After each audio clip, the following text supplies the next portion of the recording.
Well, good evening, Midway family. Welcome to our Wednesday night service and devotion, and I hope you're having a great week so far this week. We are excited tonight to talk to Eric Woodworth, a missionary in Honduras, and they have been staying at Sorrel Manor just with everything going on with COVID. They're missionaries in Honduras, and they've been staying there what seems like several months. I don't know if it has been several months, but I'll let him talk about it here in a second. And they're getting ready to head down to Florida as well. And so we just wanted to take a chance to talk to him a little bit. A few weeks ago, he spoke on a Wednesday night, and many of you shared how much you enjoyed that devotion. And so, man, Eric, we are excited that you're with us tonight. And Eric and Ashley Woodworth, missionaries in Honduras. Tell us a little bit about your family, kids, and where you're from. Give us a little quick version of that. Okay. So our family's from Ohio, up north, and we have 3 kids. My wife and I, Ashley's her name, and we have 3 kids, Joel, Owen, and Evelyn. And we didn't grow up in Christianity, didn't grow up going to church. We shared a little bit of that with you, I think, on Wednesday, but we both came to Christ after high school, going off into college. And I was a professed atheist in high school, and my girlfriend at the time, who's now my wife, was dating an atheist, so that didn't really help with her walk of faith. And so just very opposite of what we are now as missionaries in a foreign country, but that's kind of neat how God does those things. But we served on staff at our home church in Xenia, Ohio, for over 7 years, and then were the first missionaries sent out of our church. And so we did deputation for just under 2 years, and then we spent a year in Costa Rica, and obviously now in Honduras. And so we can share a little bit more. And what were you doing in Costa Rica? Language school, is that correct? Yeah. So when we went from the States to Costa Rica, we went and enrolled in a year-long language school program, which was a huge benefit to our family, and our kids got to be assimilated in Central American culture a little bit easier that way as well. So cool. How did the kids adapt? They like it? They did. Obviously, they miss grandparents. That was probably the biggest thing. Occasionally, they would bring up a restaurant from the States that, hey, I really want to eat, ketchup that tastes like ketchup, or, French fries that taste like French fries, or whatever it would be. My middle kid has a strong taste for sushi, and so he was wanting sushi, which is a little difficult to find in Central America. But other than that, they honestly, in many ways, adapted better, at least in my opinion, than I did in some respects, because they just kind of rolled with it, and it's pretty phenomenal to watch as a dad to see them adapt so well. Yeah, for sure. And kids are resilient, and so they adapt pretty easily. I do think it is amazing the number of places that ketchup doesn't taste like ketchup. Ethiopia was the same way. So maybe it's normal everywhere else, and we just don't have it right here. But exactly. Well, cool. So you guys are from Ohio. Tell us, if somebody that's never been to Ohio, where you're from? What's the people like there? Well, it's a little different, because if you live in Cincinnati, Columbus, or Cleveland, those are our big 3 C cities. Probably life's a little different. I lived in Southern Ohio, a little bit more of a rural area, but just a lot of ways normal to here. People are generally pretty friendly. Obviously, it's going to get cold at some point for you. I don't know if that'll be rough being from North Carolina or not, but I miss that. I miss waking up on crisp, cool mornings, and then it getting a little warmer throughout the day. Woke up a couple weeks ago and the AC was on, and it was like 5 o'clock in the morning. That doesn't happen in Ohio very much, but it would be good. You'd probably be tempted to try. I don't know what it is. Every time I have friends come from Ohio or out of state into Ohio, they're always wanting to try chili dogs. We do a lot of Skyline chili, Gold Star chili, and that's like a big deal. Now, those of us that live in Ohio, we don't eat chili dogs every day for dinner. We don't eat them once a week. We don't use them to celebrate birthdays. It's just a restaurant to us, like Burger King or Taco Bell. But people come in, they're like, we got to try that. So that's usually a big thing. But I really wish that I actually had a chili dog right now to pull out. That would have been the funniest thing ever. I've had Skyline chili. I'm from Illinois, and similar to Ohio. But when we went to church, people told us that we had to try Skyline chili and all that. So. Well, cool. So you guys are in Honduras. I believe we've been supporting you since about 2018. Why Honduras? We prayed about being involved in missions, and that's a pretty scary thing when you kind of for me, I didn't open up a map. I got on Google and I just started looking. I was like, man, there's a lot of countries, a lot of places. And then we were taught really early on too. You may say you're going to a country, but you're not going to evangelize. Just like this church is in North Carolina. This is not the church of North Carolina. It's a specific area, specific people. And so we started looking at cities or rural areas. We started looking at all kinds of things. But we prayed about it with our church. Actually, our pastor didn't announce to our church that that's what we were looking for, and so he got together with like a meeting on taking our first missions trip, and he allowed the church, the people that came to the missions trip meeting, to kind of vote on which area we went to, and they picked Honduras, not for us, but the missions trip, and so we went on that missions trip, and that's just kind of how God opened those doors to get to Honduras. So it's really just through prayer and through our church. That's awesome, and I bet it too is probably a little bittersweet because you had roots in that church. You had been at that church, and but just to follow the Lord and His will for your life, that's incredible. Was your family actually, were they supportive of this, going to Honduras? Has this been something they've really got behind as far as your family's concerned? Okay. Yeah. So, well, even with Ashley, when I first started talking about missions, she was thinking short-term missions trips or giving more to missions. She's thinking, I'm the mother of all these little babies, and you're talking about going to another country. So she actually went on one of the first missions trip, and that's where God had called her into missions. So it's pretty cool. But yeah, our family, most of them have been really supportive. I think grandparents are, they're either way. They're 100% supportive, but if we said, hey, we're not going to be missionaries, they'd be 100% happy, grandparents, grandbabies. I was going to say, grandparents are like that. They are, but super supportive. We've even had some come visit us in Central America and stuff, so yeah. Cool, that's awesome. Now, we've been supporting them since 2018. Many of you know how we do missions through Faith Promise Missions Giving, and we have been blessed as a church to be able to support so many missionaries here in the States and around the world that are proclaiming the good news of Jesus Christ.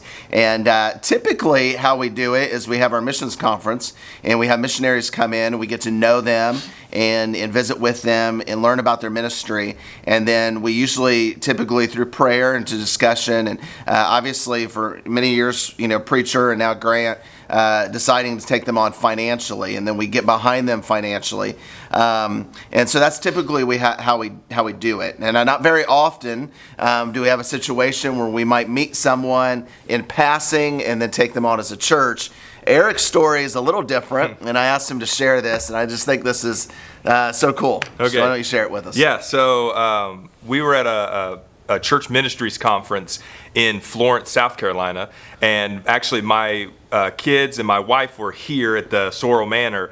Just randomly called the church, said, hey, do you have a missions home? You guys said yes, and so she dropped me off in Florence, South Carolina, and then went on up to your guys' missions home. The kids were calling me saying, hey, they brought over, I think it was like a Mario Nintendo game, and there was pizza, and they were all excited. Cool. But then I was at this pastor's conference, and the last day, your preacher, spoke, and I saw on the bulletin that he was from Midway Baptist Church in Raleigh, and I was like, hey, that's where my family's staying. And so my plan had been to get an Uber or a taxi of some sort. I didn't want my wife to drive all the way back down and go back up. I even considered, what if I tried to hitchhike with somebody somewhere? And again, it was just thinking whatever's the cheapest way for me to get home was what I was going to go with as a missionary. And I thought, you know what, I'll just ask him. And so after he preached that last day, I went up to him and I said, hey, my name's Eric. You don't know who I am. I told him my family was here. I said, hey, this is not a missionary trick, okay?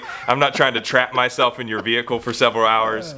And I said, can I get a ride? He was totally okay with that, totally gracious of that. And so he did, obviously. And what was funny is we had to go, I had everything, I had my suitcase and everything in the lobby of this church ministries conference, just sitting there in a corner, hundreds of people at this thing. And so I just grabbed my luggage and got in their van, and we had to go to their hotel. I waited in the lobby and had some lemon water while they packed up their room. And then just the trip up was it was great. We talked the whole time. Before we left, we had lunch at a place, it's called Western Sizzler or Sizzlin' something Grill. I'd never heard of that in my life. They're like, hey, you got to have lunch with us, because they were having lunch with some family friends. And so we did that. And so I'm just sitting there. Those four people are just talking about, aunts and uncles and grandkids. And I'm just sitting there involved in that, eating my sizzling buffet, and then even there we had didn't make it quite all the way back. We needed a break, and so we stopped in Bojangles and had a little biscuit or a tea, and I think like a little pie or something. Like, again, first time I'd ever really been in Bojangles, and just the experience was just totally surreal, really, and it was just enjoyable to hear. Just talking about how long like the church had started there and how long Pastor had been here. Just phenomenal testimony of that regard. And at the end of it, they dropped me off there at Sorrel Manor, and he told me to contact Pastor Bob Johnson, let him know, hey, we want to be a part of your missions conference or whatever. And a couple hours later, I got a phone call, and he said, hey, from Brother Johnson, he said, preacher said we're going to support you. You don't have to wait till you come to the conference. We're just going to support you. And so that's how it was. And our first time here was when we got stranded stateside at the thing. So. First of all, I can't believe you've not been to Western Sizzler before, but that's beside the point. The fact that, you thought about hitchhiking, I'm glad you didn't do that, but that you just asked preacher, I think that's so cool that you just did that, and you pretended it wasn't a missionary trick. I appreciate that as well. So, no, I'm just kidding. But that's so cool. I love that story. That doesn't happen very often, and obviously the Lord used that and preacher's love for missions and just being willing to help you guys out too. Well, that's cool. That's awesome. I love that story. So you guys are getting ready to go down to Florida. They've been staying at Sorrel Manor. They're heading down to Florida. Why don't you just briefly tell us what you guys are going to be doing down there? Yeah, so while we're waiting for the borders to open up, we got in contact with another supporting church of ours in Florida that has a pretty expansive Spanish ministry, and then also some different outreaches that are tied to their Spanish ministry. And so just obviously praying about it, thought that might be a good move for us. We have been out of Honduras now since February, and with the COVID issues, and so I've been doing tutoring and Spanishing, so we really feel like, man, that would be good to just be around more Spanish influence in that regard. And so that's the plan. We'll go there. Cool. Our kids will go to school there, and then we'll just serve in their Spanish ministries on Sunday, and then just be available if we can for anything as we just kind of wait out when we can go back. So. Awesome. That's awesome. Man, that's really cool. Glad you have that opportunity. Yeah. Again, things change. We know that, but sort of what is your prayer and your desire to get back to Honduras when you guys are looking at that? We know that can all change, but you sort of have some kind of a timetable that you're hopefully you're going to be able to get back to Honduras. Yeah, so usually I'm pretty confident with these responses, but I almost feel like the word plan is a bad word nowadays. Sure. I'm afraid to use that word. But no, we don't have any real timetable of when we'll be able to go back. Just this week, the Honduran government opened up the airports to international travel from the United States, which was a huge step. But it's only for Honduran citizens coming from the U.S. and residents of Honduras that are coming from the U.S. And so the reason we had come back in the first place this year was to get a document to complete our residency process. So right now we're labeled as tourists, which is really painful as a missionary who has a home there and who's lived there. But that's how we're labeled. And so right now we're not allowed to fly back. But things are moving in the right direction. Up until August 17th, just a few days ago, it was just completely, shut down. And so that's moving in the right direction. So we really don't know. We could go back next month. We could go back next year. And it's really, really terrible or difficult to try to nail down a time. But when we do go back, we'll just pick off right where we left off. We were exploring neighborhoods where we could start church plants. Cool. We were meeting with some local leadership and working with other missionaries, and we'll just kind of pick right back up with that. Cool. Awesome. So. Well, and I know too that Eric and his family and so many missionaries that we support are sort of in limbo right now. Many of them are stateside. Some of them are stuck in the country they're serving in. And so, man, so many churches, including Midway, individuals that support missionaries like Eric and his family. It just is, I know you guys, we can't probably overstate just the value of having those churches supporting you because you guys are just trying to figure it out. Yeah, right? for sure. And we're just overwhelmed with just the faithfulness of churches, especially churches like Midway. You guys have supported us through deputation, and that's a huge investment. You guys supported us all the way through our language school, and you guys are supporting us now while we're in this, like you said, limbo. And that's a huge thing for me, just as a man. as a father, as a husband, with a wife and 3 kids, to know that, as we're trying to figure out when we go back to where God has called us, I'm not also having to worry about, can I buy groceries, or can I pay electric bill, or can I put gas in a vehicle? And any ministry that we're still a part of there continues to go. We can still send money, and it's a beautiful testimony of your church to be able to say, hey, because of Midway, we can still do what God has called us to do, even though the world's kind of gone crazy in a lot of ways. Yeah, for sure. And hopefully one day we can get a team, a group that come visit you guys in Honduras. That would be. It's a 4-hour awesome. Plane ride. You got movies and everything. That's not that long. Ride. That's not. It's that not would at be all. Awesome. Well, it's cool. not. Well, cool. Well, let me ask you some rapid fire questions real quick, and we'll finish up here. And normally I would prep Eric, but I didn't. So hopefully I won't try to trick him up. So again, he's from Ohio. Why don't you tell us, we're just going to ask some rapid questions. Okay. Growing up, what did you want to do? What did you want to be growing up? I wanted to be an ear, nose, and throat doctor. Because when I was a baby, like 6 months old, I had tubes put in my ears. And then up until about 12, I had go in every 6 months or a year and get these little rubber tubes removed. Yeah. And then when I was about 11 or 12 years old, literally the last visit I had, the lady who had done all the procedure and stuff had done it in a way that all my life had not been so. And so I thought, man, if I wish I had this lady as my doctor as a kid, growing up, and I thought I could be like that. So that's what I wanted to do. Cool. I was going to go to Marietta College in Marietta, Ohio for pre-med, and then go in from there. But that's kind of a weird thing as a little kid to want to do. Wow, but that's I wanted to be cool, ear, nose, and throat doctor. That's awesome. Okay, cool. Very cool. One restaurant the rest of your life. Where are you going? One restaurant? One restaurant. Chain or like anything? You know what? Anything. Anything? It would probably be Fiesta Veracruz. Okay. It's a Mexican restaurant in Wilmington, Ohio. Okay, cool. That's where I would go, I think. Awesome. What about chain restaurant? Chipotle. Okay, No wow. hesitation. No hesitation. No All right. No hesitation. Best book that you have been reading recently? Is there anything you're reading right now? Yeah. Okay. Well, the book I'm actually reading this morning was "I Don't Have Enough Faith to Be an Atheist" by Norman Geisler and Frank Turek. Wow, yeah. And so it's pretty. I just, even though it's been 12 or so years since I've come to Christ, I still like to read books like that just to kind of grow and see. And so it's just, again, a book about the idea is that there's either position you have to have faith, and it's just more reasonable. The faith that you have to exercise to be a Christian is a lot more logical and reasonable than what other belief systems have you to believe. And so cool. It's a phenomenal book. Awesome. Very cool. What is your most used app on your phone? Most used app. I have a phone that's like iPhone 6. I'm not a big phone guy. Nice. It's still there. I don't even carry a case on it. I'm just hoping it breaks so I can buy a new one.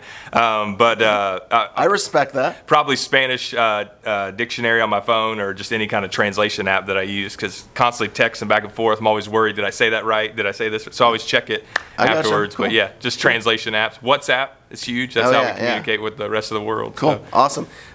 Any kind of food that you do not like? Any kind of specific food category you're just not a big fan of? I really don't like mushrooms. Actually, I don't eat mushrooms at all. It's a weird story when I was a kid, but when I'm in Central America, instead of trying to explain the story, I just tell them I'm allergic so they don't put mushrooms in my food, but I can't stand mushrooms. Also, I don't like, and this may come out bad, but I don't like home style food too much, like a casserole with some mashed potatoes or something. Gotcha. That's just not me. Yeah. I want to eat Thai food. I want to eat Korean food. I want to eat Mexican food. I want to eat Okay. a lot of spice, a lot of flavor, curry, stuff like that. But yeah, seafood. You probably just offended a lot of people. So I know. Hey, but I'm also apologize. really good at making like a chicken noodle soup and mashed potatoes for my whole family. Okay. They love it especially when they're feeling down. But just me personally, Okay. I just don't. Do you like coffee? Yeah, I love coffee. Yeah. Man. We have to like coffee, I think, in Central America. No, I got you. Ethiopia is big on coffee, but I don't like coffee. You don't? No, I like to try to find people that don't like coffee as well, but that's beside the point. So, Sorry. Well, cool. Well, awesome, Eric. Well, listen, they have been here for several weeks, and I know they have been a blessing to us as a church. I know many of you have seen them and talked to them, and we just want to take a chance to talk to him, and we'll close in a word of prayer here in a second. But anything else you want to say, you want to share before we finish this up?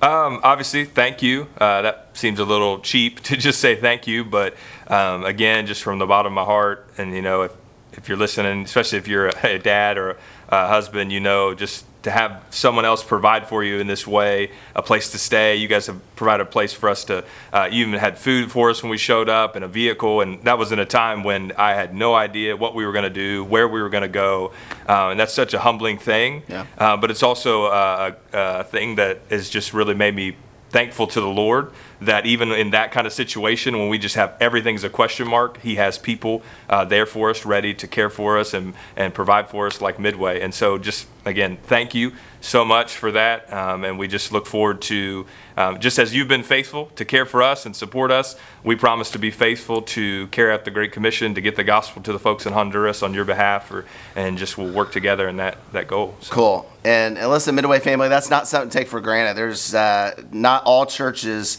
care and love for missionaries and missions as the Lord has graciously allowed us to do. And that's been Preacher's vision and Pastor Grant's vision as well, and Brother Bob and so many people that have just a love for missions. And I know not all churches are that way, so let's continue that kindling of that fire to love missions. I'm going to close this in a word of prayer here and pray for Eric and his family. And Lord willing, we'll either see him in Honduras or when you guys come through again. But we are here as backing you and standing with you and whatever we need to do to be a part of you taking the gospel to the people of Honduras. Man, that's just awesome. Very exciting. So. Thank you. Cool. Let me close this in a word of prayer. Heavenly Father, Lord, we are thankful for missions. We are thankful for the Great Commission and the opportunity we have just to proclaim your good news, your grace, and your mercy around the world. Lord, I do pray for Eric and Ashley and their family as they head down to Florida. Give them safety traveling. Lord, I just pray that you protect them. Lord, get them back to Honduras. Lord, I just pray that everything would work out and just orchestrate those things so they can get back and do what you've called them to do. Lord, thank you that so many years ago they put their faith and trust in you and realized that there was hope, there was an answer, and that was you. We love you and we praise you. In your name I pray. Amen. Amen. Amen. Eric, thanks for joining us. Midway family, thank you for joining us tonight. Next week, we actually will have another missionary that is on the field that will be sharing with us, and so you'll want to join us for that next Wednesday night. But man, we are grateful for you guys, love you guys, praying for you all. Midway family, love you guys very much. Have a great night, and we will see you Sunday.